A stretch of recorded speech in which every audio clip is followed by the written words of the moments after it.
नमस्ते भाइयों, मैं अनुराग। आज मैं बात करने जा रहा हूँ शुंग वंश के बारे में।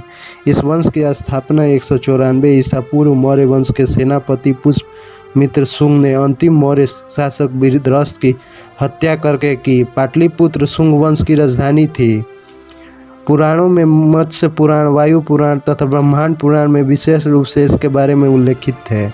इस घटना के प्रायः 800 वर्ष बाद लिखे गए वाणवट्स में अंतिम मौर्य राजा को प्रजा दुर्बल कहा गया है। गर्गी संहिता, पतंजलि का महाभाष्य तथा कालिदास के मालविका मित्रम, मेघदूतम की थेरावादी, हरिवंश की दिव्यावदान अन्य साहित्य स्रोत से इसे के उल्लेख मिलते हैं। पुरातात्विक स्रोत में धनदेव का अयोध्या अभिलेख, हेलियोडोरस का वेश नगर स्तंभ लेख तथा कौशाम्बी अयोध्या अहिछत्र तथा मथुरा से प्राप्त शुंगकालीन मुद्राएं महत्वपूर्ण हैं। शुंग वंश की उत्पत्ति के बारे में बहुत सी अफवाहें हैं, जैसे हरिप्रसाद शास्त्री इन्हें पारसी कहते हैं, वाणभट्ट अनार्य तथा निम्न उत्पत्ति वाले कहते हैं, दिव्यावदान में इसे मौर्य वंश क्षत्रिय कहा गया है। बृहदारण्यक उपनिषद में सौंगी पुत्र आचार्य का उल्लेख मिलता है। अश्वलायन श्रोतु सूत्र में भी शुंग का उल्लेख आचार्यों के रूप में मिलता है। इस प्रकार यह अनुमान लगाया जाता है कि शुंग ब्राह्मण पुरोहित प्रतीत होते थे।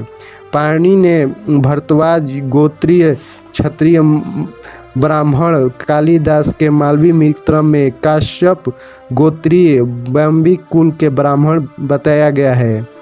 लेख मुद्रा में मिली एच.सी. चौधरी की इसी मत से सहमत हैं। हरिवंश में पुष्यमित्र शुंग को कश्यप गोत्रीय द्विज अभिज कहा गया है। तारानाथ भी इसे ब्राह्मण जाति बताते हैं। राजा बोली पांडे का कथन प्रतीत होता है कि इस वंश के पहले ब्राह्मण मौर्यों के आचार्य व पुरोहित थे। संभवतः शासक बनने के पूर्व पुष्यमित्र मौर्य के अधीन अवंती के प्रशासक था। मेतरुंग की थेरावाली में अवंती के शासकों की वंशावली का उनका नाम दिया गया है। हर्षचरित्र में विवरण मिलता है कि अनार्य सेनापति ने सेना दिखाने के बहाने प्रजा दुर्बल स्वामी की हत्या कर दी। महामंत्रियों द्वारा नए राजवंश की स्थापना का प्रारंभ था, जो कालांतर में कण्व, आंध्र, गुप्त आदि वंशों की परंपरा बन गई। एक नए राजवंश की स्थापना होने पर भी समकालीन स्रोतों में सर्वत्र पुष्यमित्र के लिए सेनापति या सेनानी उपाधि का उपयोग किया गया है। उसके पुत्र अग्निमित्र के लिए राजा की उपाधि मिली हुई है। पुष्यमित्र के समय विदर्भ का प्रांत यज्ञसेन के नेतृत्व में स्वतंत्र हो गया। यज्ञसेन विगत मौर्य नरेश बृहद्रथ की मंत्री का बहनोई था। यज्ञसेन को शुंग का प्रकृत मित्र कहा गया है। पुष्यमित्र शुंग द्वारा बृहद्रथ की हत्या के बाद यज्ञसेन ने उसकी अधीनता स्वीकार करने से इनकार कर दिया। इस घटना के दौरान पुष्यमित्र का पुत्र अग्निमित्र विदिशा का गवर्नर था। उल्लेख है कि पश्चिम प्रांतों पर पूरा अधिकार बनाए रखने के लिए पुष्यमित्र ने विदिशा को अपनी दूसरी राजधानी बनाया। यज्ञसेन का चचेरा भाई प्रतिद्वंदी माधवसेन अग्निमित्र का मित्र था। इसी प्रतिद्वंदिता के चलते यज्ञसेन ने माधवसेन को बंदी बना लिया। तत्कालिक अग्निमित्र ने विदर्भ पर आक्रमण कर यज्ञसेन को परास्त कर विदर्भ को दो भागों में बांट दिया तथा वर्धा नदी को मध्य सीमा मान लिया गया। एक भाग यज्ञसेन के अधीन तथा दूसरा भाग माधवसेन के अधीन हो गया। यह युद्ध 184 ईसा पूर्व आपस में लड़ा गया था। कालिदास के मालविका मित्रम में इस संपूर्ण घटना की जानकारी मिलती है। पुष्यमित्र के शासनकाल की सर्व प्रमुख घटना यवनों के आक्रमण है। इस आक्रमण का उल्लेख पतंजलि के महाभाष्य तथा गार्गी संहिता तथा कालिदास की मालवी मित्रम में मिलती है। महाभाष्य के अनुसार यवनों ने साकेत तथा उत्तर माधिका नगरी पर आक्रमण किया। गर्गी संहिता के युग पुराण में इस आक्रमण का स्पष्ट उल्लेख करते हुए लिखता है कि दुष्ट यवनों ने साकेत, पंचाल, मथुरा को जीता तथा कुशध्वज तक पहुंच गए। मालविका मित्रम के अनुसार पुष्पमित्र का पुत्र वसुमित्र उसका सेनापति था। पुष्पमित्र शुंग द्वारा किए जा रहे अश्वमेघ यज्ञ का अश्व सिंध के दक्षिण तट पर यवनों द्वारा पकड़ा गया। परिणाम स्वरूप युद्ध हुआ जिसमें वसुमित्र ने यवनों को परास्त किया। नागेंद्र घोष के अनुसार पुष्पमित्र के समय 2 यवन आक्रमण हुए। प्रारंभ आक्रमण का नेता डेमेट्रियस तथा अंतिम समय हुए आक्रमण का नेता मिनांडर था। इसके विपरीत टार्न महोदय ने एक आक्रमण का समर्थन किया है, यद्यपि उसका नेता डेमेट्रियस तथा वह अपने बड़े भाई अपोलोडोटस तथा सेनापति मिनांडर के साथ लाया था। अपोलोडोटस को दक्षिण पश्चिम भारत का विजय तथा मिनांडर को पूर्व भारत पर विजय के लिए भेजा गया। भंडारकर राय चौधरी जायसवाल जैसे इतिहासकार इस मत से सहमत हैं कि यवन आक्रमणकारी डेमेट्रियस ही था। खारवेल के हाथी नामक गुफा लेख में यवन राज दमित्री का उल्लेख है। राज पल्लवी पांडे के अनुसार मगध सम्राट तथा यवन के मध्य कुल 3 बार युद्ध हुए। निष्कर्षतः डेमेट्रियस के नेतृत्व में सिंधु के दाहिने तट पर अर्थात पश्चिमोत्तर भारत की एक यवन आक्रमण हुआ तथा युद्ध में यवन परास्त हुए। कुछ विद्वानों ने सिंधु नदी को मध्य प्रदेश की काली सिंध के समीकृत कनिंघम स्मिथ तथा स्टेनोग्राफ एन घोष का इस मत में समर्थन है। लेकिन प्रारंभ में पुष्पमित्र का साम्राज्य पाटलिपुत्र से लेकर पंजाब के सिंधु नदी तक विस्तृत था, अतः यह युद्ध पश्चिमोत्तर भाग में ही लड़ा हुआ प्रतीत होता है। दरअसल इस काल में यवन नाम पश्चिम से आने वाले विदेशियों के लिए प्रयुक्त होता था, जिसमें यूनानी भी शामिल थे। पुष्पमित्र शुंग के समय आक्रमणकारी यवन शक्ति की पहचान वाहलिक के यूनानी शासक से की गई है। आपद धर्म के अनुसार ही पुष्पमित्र शुंग ने ब्राह्मण होते हुए भी क्षत्रिय के भांति शस्त्र ग्रहण किया तथा प्रजा दुर्बल शासक अंतिम मौर्य की हत्या कर भयंकर भीति मुक्त हो गया। अपनी उपलब्धि के कारण पुष्पमित्र उत्तर भारत का एक छत्र सम्राट बना। पतंजलि के महाभाष्य में उल्लेखित इह पुष्पमित्र यजाम अर्थात हम पुष्पमित्र के लिए यज्ञ करते हैं, इससे भी प्रमाणित होता है कि इस अश्वमेघ के पुरोहित गोनार्द के निवासी पतंजलि थे। पुष्पमित्र शुंग 2 अश्वमेघ यज्ञ करने का उल्लेख धनदेव के अयोध्या अभिलेख में मिलता है। कालिदास के मालविका मित्रम में एक अश्वमेघ यज्ञ करने की जानकारी मिलती है। हरिवंश पुराण में कहा गया है कि काली युग में एक अद्विज द्विज सेनानी अश्वमेघ यज्ञ का पुनरुद्धार करेगा।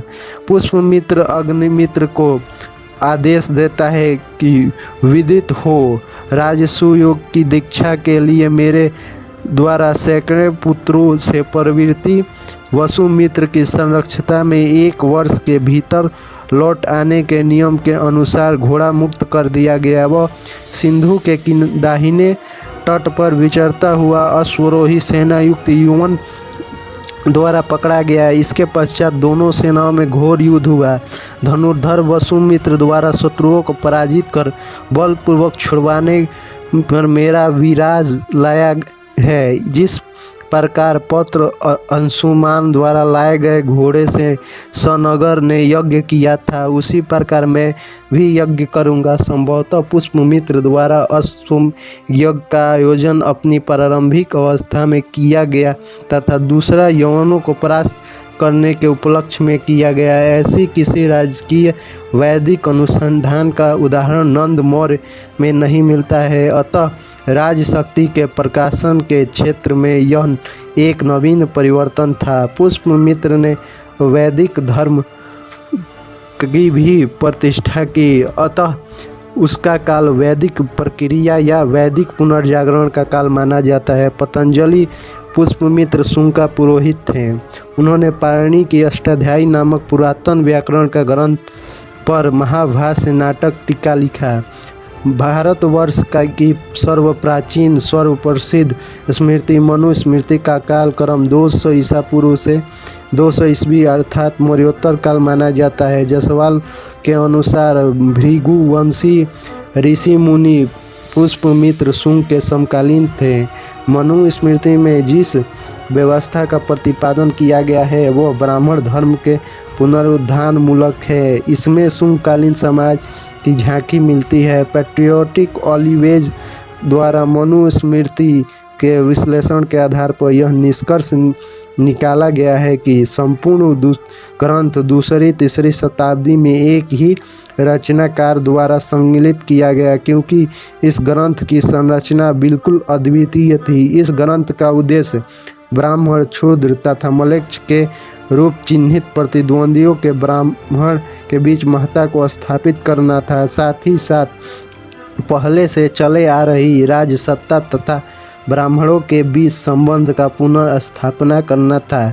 शुंग काल में महाभारत में भी कुछ परिवर्धन तथा परिवर्तन दृष्टिगोचर होते हैं। हालांकि इसको अंतिम रूप से गुप्त काल में दिया गया। बौद्ध स्रोत में पुष्पमित्र शुंग को बौद्ध का घोर शत्रु बताया गया है। दिव्यावदान के अनुसार पुष्पमित्र ने मौर्य सम्राट अशोक द्वारा निर्मित 84,000 स्तूपों को नष्ट करवा दिया। उसने पाटलिपुत्र में स्थित कुटवराम विहार को 3 बार नष्ट करने का असफल प्रयास किया। साकल में उसने यह घोषणा की कि जो व्यक्ति मुझे एक भिक्षु का सिर ला देगा मैं 100 दिनार दूंगा। तारानाथ के अनुसार पुष्पमित्र शुंग ने मध्यादेश जालंधर तक बहुसंख्यक बौद्ध का वध करवाया तथा उसके स्तूप विहारों को नष्ट किया।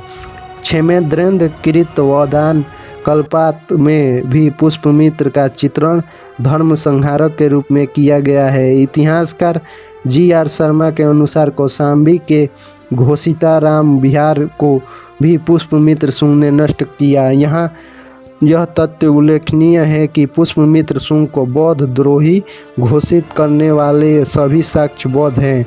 शुंग काल में सांची बरहतूत स्तूप का परिवर्धन व संरक्षण हुआ है। इस प्रकार पुष्पमित्र को बौद्ध द्रोही होने का मत स्वतः ही खंडित हो जाता है। वास्तव में पुष्पमित्र की नीति धार्मिक सहिष्णुता की नीति थी। संभव है कि बौद्ध धर्म के साथ कठोर व्यवहार उसके यवनों के साथ संबंध को लेकर ही हुआ। मौर्य साम्राज्य के पतन के बाद ब्राह्मण धर्म को राजाश्रय देने के कारण कुछ बौद्ध अनुयायी को वेदना हुई तथा वे साकल में यवनों से मिल गए। अतः साम्राज्य की सुरक्षा नियमित उन बौद्ध के विरुद्ध पुष्पमित्र शुंग ने कुछ कठोर कदम उठाए।